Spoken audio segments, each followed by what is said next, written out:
ครับมาดูวันนี้เล็กกว่าเล็กน้อยนะครับแต่วันเดียววันนี้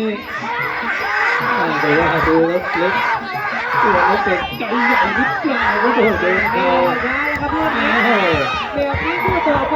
ลูกชาโดนนะลูกชาโดนนะเข้ามุมกลางเข้ามุมกลางพี่มุ้งพี่ลูกพี่น่าจะยาวนะครับแบบนี้ไปหายาดมยาหนวดไปหายาดมยาหนวดเลยเนาะไม่ต้องอยู่กับยุมุกใดเลยชูมืออย่างเป็นทางการหน่อยชูมืออย่างเป็นทางการกรรมการชูมือให้นะครับสู้หญิงไม่ได้เลยพี่ไม่มีนะครับลูกคนถูกสองคู่ทางนี้เอาละครับคู่นี้สัญญาณอันตรายมาแล้วจะครบไม่ครบมาดูครับโอ้โหจากคุณศรีอุดมและทำเงินจากอาจารย์หลุยครับเดินต่อย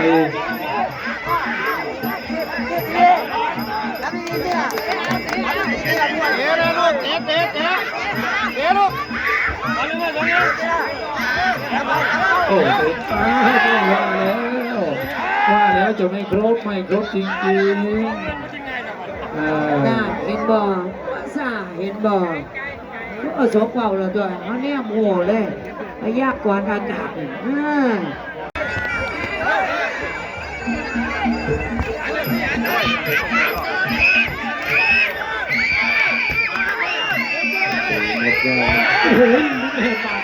ว่าโดนไปสองเร็วแล้วจะจบเร็วแล้วโอ้แบบนี้โรเบิร์ตกับวิทย์วันล้านเร็วเลยจะดูจะไม่ถึงจะหลับเจอไปสองเอาลุกลงเลยโอ้ครับเลยจะมีใจโอ้แสดงว่าบ้างไหนฝั่งต่อยเขาแต่เราโดนลุกขึ้นมาครับต่อยเลยอาจจะโดนกระทับลูกกระโดดที่ประชาสัมพันธ์เนี่ยต่อยเขาอยู่ดีๆครับโดนร่วงครับ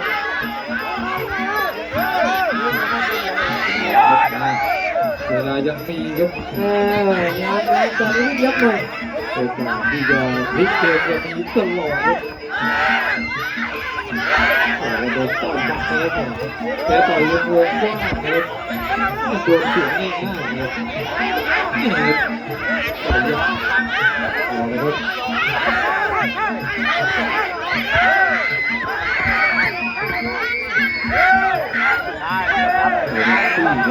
ผู้ใหญ่คืนโดนสอบโดนแข้งกระโดดใส่เลยครับโจ๊กตื่นลุกเงียบเลยโอ้โหตื่นเลยโจ๊กเข้าไปโจ๊กไม่ต้องเปิดตื่นก็มวยใหม่ก็มวยสร้างโจ๊กโอ้โหสอบครับหล่นครับหอปักเลยครับโอ้คุณหมอโอ้นอนดีกว่าแล้วฮะโอ้โดนศอกครับเช็คบินได้เร็วครับยกที่หนึ่งครับโอ้ทางบางกันเลยปล่อยตัวมาใส่เลยไม่ช้าต้องอย่างนี้ปล่อย3 ยก3 ยกว่ากันเลยครับวันนี้ขอบคุณอาเตี้ยพลศักดิ์ยามสิริขอบคุณวิจารณ์มวยตู้แล้วก็ทีมงานไทยด้วยการประจำทุกคน3 ยกคู่กันเสียงของหลังครับตียกโอ้โหคนต่อยเดี๋ยวจะกลัวอะไรยอดเชียงกงครับเชียงกงนี่ก็คืออะไรมี2นะครับเราคือนักต่อสู้อยู่บนเวทีไม่มีกลัวอะไรเชียงกงอะไรครับมี2ครับเอาเลยครับยอดเชียงกงเล็กนี่ผมจุกตอนหลังวัดจากของบัวแดงนะครับบ้านของสอเพนบ้านผู้ใหญ่บุญของราชครับ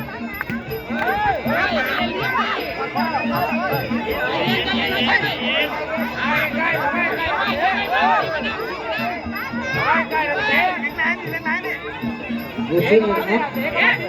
มีสายก็เลยครับตรงนี้ มาจะไปพา สองนะครับสองโอ้ดูจะรับต่อโอ้คราวนี้พูดต่อไปต้องไวครับ โดนตบปัด เพราะว่ามันเกิดขึ้นได้ทั้งหมดนะ โดนเป็นนับนะครับก่อน ต่อเลยครับ ดูจบเลยครับโอ้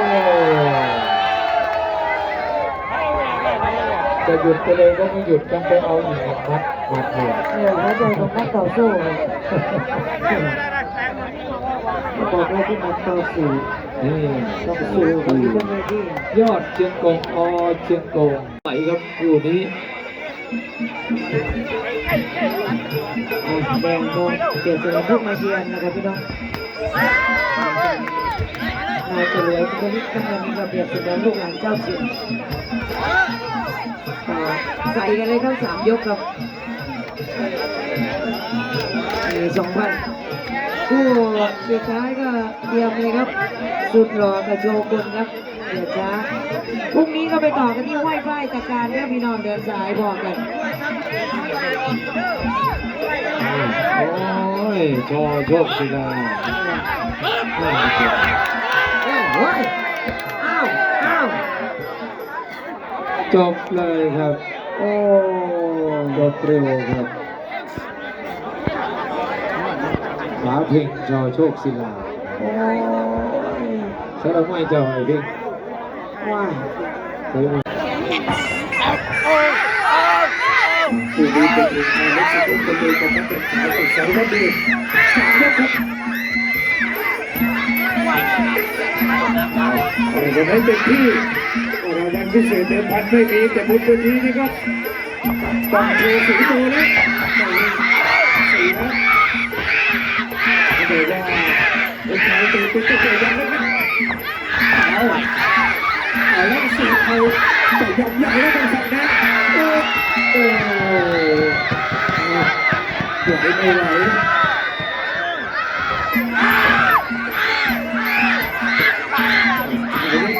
ไม่เจอนาทีเท่านั้นเสียเอาขว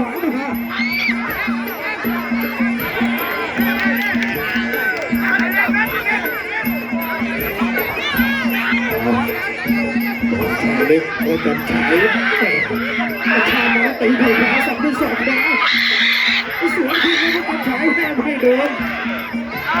โอ้ยหยุดโดนแค่ขวาแบบนี้เอาละ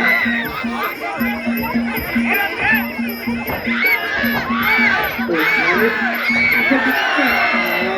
ไหวแล้วตกน้ำไปเลยเข้ามุกกลางฝั่งแดงเข้ามุกกลางเนี่ยบนสีขาวเนี่ยบนสีขาวเลยเนาะมานับแล้ว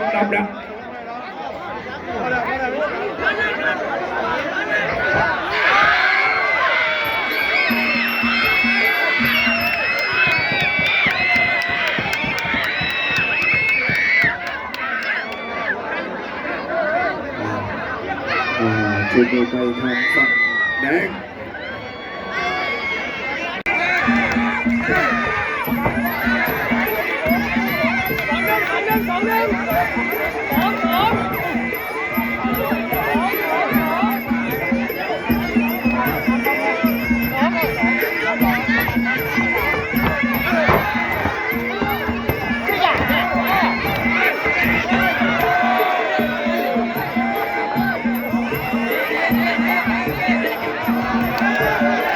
โอ้เรียบร้อยอันเรียบ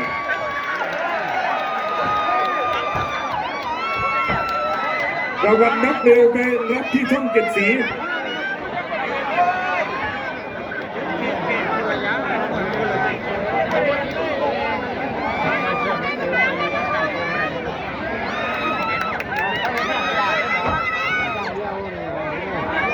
ไม่มีในการสู้กัน3 ยกต้องเต็มที่เลย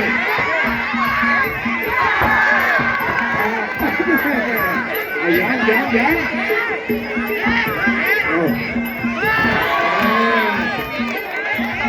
ควันโดเลยฟาดเลย